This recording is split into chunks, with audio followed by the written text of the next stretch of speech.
किए आपने और क्या आश्वासन? हम लोग ऑल इंडिया रजा एक्शन कमेटी के से आए हैं और 19 फरवरी को जो शर्मनाक घटना घटी है सिहोरा में, मस्जिद में जो तोड़ फोड़ की गई और पत्थरबाजी की गई, इसमें सबसे पहला एक विषय ये है कि जब दोनों पक्षों को थाने में बुला करके शांति समिति की मीटिंग में ये तय हुआ था कि तरावी के बाद आरती शुरू होगी, तो उसके पहले इन्होंने आरती शुरू की। अच्छा, दोनों पक्षों की सहमति के आधार पर ये बात हुई थी, तो कुछ लोग मस्जिद से गए और उन्हें मंदिर में ये बोला कि भाई आप लोगों की सहमति से बात हुई थी, अब तरावी के बाद चालू करना। तो उन लोगों का ये जवाब था कि पुलिस प्रशासन हमारा है, सरकार हमारी, हम जब चाहे जो करेंगे। जिस बात पे उनसे विवाद हुआ और वहाँ मंदिर में जो लोग भी थे, पंडित जी थे, जो भी थे, इन लोगों ने उनके साथ, जो लोग गए थे मना करने, उनके साथ गाली गलौज की और उसी बात पे विवाद बढ़ा, पत्थरबाजी शुरू हो गई। और थोड़ी देर बाद पत्थरबाजी गुप्ता स्वीट्स के पास से और गुप्ता स्वीट्स के ऊपर से, गुप्ता स्वीट्स की बाजू वाली गली से जबरदस्त पत्थरबाजी हुई, जो पत्थर मस्जिदों के अंदर तक भी आए हैं। एवं पुलिस ने जो है निर्दोष लोगों पे कार्रवाई कर दी। जो अंदर नमाज पढ़ रहे थे उसमें से कुछ लोगों को तो पता ही नहीं था कि बाहर क्या हो रहा है, क्योंकि नमाज के दौरान आदमी बिजी होता है, तरावी चलती रहती है। लेकिन पुलिस ने एक पक्षीय कार्रवाई की, जितने लोग अंदर थे उन सबको एक साथ जैसे जैसे बाहर आते गए, बिठाते गए। उसमें एक नाबालिग लड़का है, एक शाहिल खान करके, जो नाबालिग है, जिसके 12वीं के 2 पेपर छूट गए हैं, वो जेल में है। तो इस तरह की चीजें, मतलब जो आया सामने उसको पकड़ लिया गया। और जो लोग खुलेआम पुलिस के आने के बाद मुंह में कपड़ा बांध करके, रॉड लेकर के, एक सी स्टील की रॉड लेकर के सुनियोजित तरीके से, ये पूरी प्लानिंग के तहत हुआ है। और इसका पूरा सूत्रधार सुमित सिंह ठाकुर, बजरंग दल, विश्व हिंदू परिषद, करणी सेना, ये सारे लोग हैं। हमने इसके पहले भी सुमित सिंह ठाकुर की और विश्व हिंदू परिषद, बजरंग दल के संगठन की कई बार कंप्लेन की है।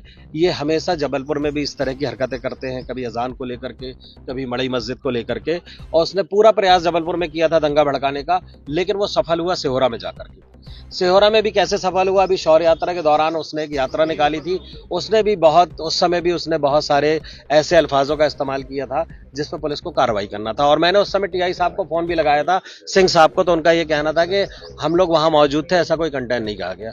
जबकि वो मुस्लिमों को साफ साफ टारगेट कर रहा था कि अतिक्रमण फैला के रखे हैं, टोपी वालों के सामने प्रशासन जो है झुक जाता है, नतमस्तक हो जाता है, इस तरह की चीजें। हम लोगों ने पूरे साक्ष्य प्रस्तुत किए हैं, वीडियो दिए हैं, वीडियो के जो पेन ड्राइव है वो दिया है, कुछ हमने छायाचित्र दिए हैं, जिसके आधार पर इन लोगों पे कार्रवाई की जाए और जो निर्दोष लोग हैं, जो नमाजी हैं, उनको बाहर किया जाए। जिन्होंने ये कृत्य किया, हम उसकी घोर निंदा करते हैं, पूरी पुरजोर मजम्मत करते हैं, क्योंकि जो इस तरह के लोग हैं, इनका कोई मजहब नहीं होता है ना।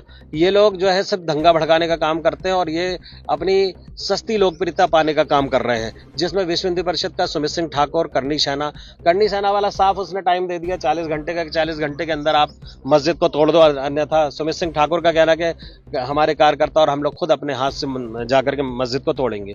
तो ऐसे लोग खुलेआम ये जहर उगल रहे हैं और आपसी भाईचारा जो है खराब कर रहे हैं, ऐसे लोगों पर कार्रवाई नहीं हो रही है। आपने कहा कि आपको इस की भनक थी कि शौर्य यात्रा के दौरान ये प्लानिंग की गई, जी, इसकी आपने प्रशासन को आगाह क्यों नहीं? हमने वहाँ के टीआई को बोल दिया था और हमने उनसे ये भी कहा था कि हर जगह करता है ये।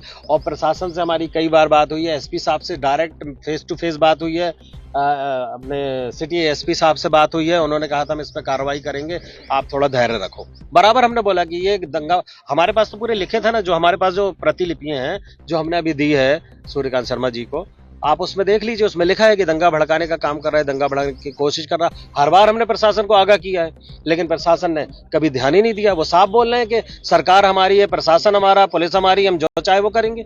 तो क्या जंगल राज मचाया गया यहाँ पर है? उसके बाद एक निर्णय ये हो रहा है कि रातों रात टीआई का तबादला हो रहा है। तो टीआई साहब को जो बदला गया है, उनको हमने एक कंप्लेन दी थी गोहलपुर थाने में सत्येंद्र पांडे के खिलाफ, तो उनका ये कहना था कि आप अपराधी को पकड़ के ला दो, हमसे कह रही थी वो। ऐसे लोगों को वहां दिया जा रहा है, ट्रांसफर दिया जा रहा है, तो इसका मतलब यही है कि या तो फिर मुस्लिम विरोधी हैं, ऐसे लोगों को भेजा जा रहा है। वो साफ हमसे बोल रहे थे कि आप जो है पकड़ के ला दो, और कोई कार्रवाई नहीं उस पर, आज तक किसी तरह की कोई कार्रवाई नहीं हुई। मोहम्मद यासीन खान, ऑल इंडिया रजा एक्शन कमेटी, ब्रांच जबलपुर।